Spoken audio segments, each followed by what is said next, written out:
Pas de pied, pas de cheval. Tout cavalier connaît ce dicton. Et aujourd'hui, un des gros débats qui rythme le monde du cheval concerne les pieds de notre monture. Avec ou sans fer. J'ai donc choisi de vous expliquer pourquoi passer son cheval pieds nus participe à l'amélioration de son bien-être. Numéro 1. Tout d'abord, moins de chocs sont retransmis à tout son système tendino-squelettique. L'énergie est bien mieux absorbée grâce à la capacité retrouvée du pied à amortir en se déformant. Même si le pied est en effet constitué d'une boîte cornée, cela ne signifie pas pour autant qu'il est indéformable. Le pied s'adapte au sol sur lequel il se pose et se déforme pour mieux absorber l'énergie.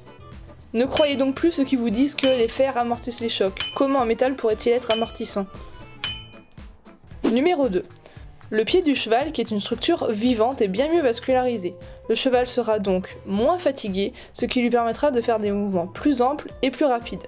Voici une représentation d'une vélographie qui montre bien ce phénomène. On constate que le pied nu est bien mieux vascularisé que le pied ferré. En effet, la fourchette, qui est au contact du coussinet plantaire, joue le rôle de pompe dans le pied afin de bien l'irriguer.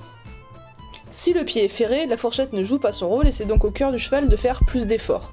Alors que si chaque fourchette vascularise son pied, le cœur fait moins d'efforts, ce qui peut rallonger sa durée de vie.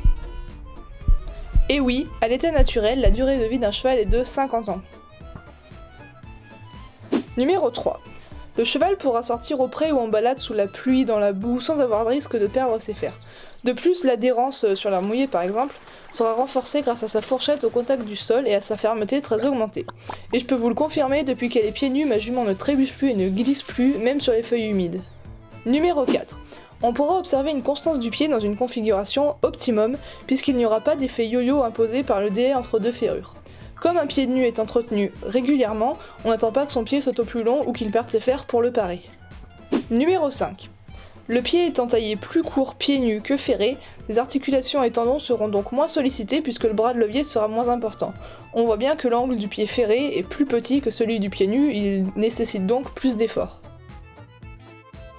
Voilà, c'est tout ce que j'avais à vous dire. J'espère que cette vidéo vous aura plu et vous aura appris des choses et vous permettra, pourquoi pas, de déferrer votre cheval.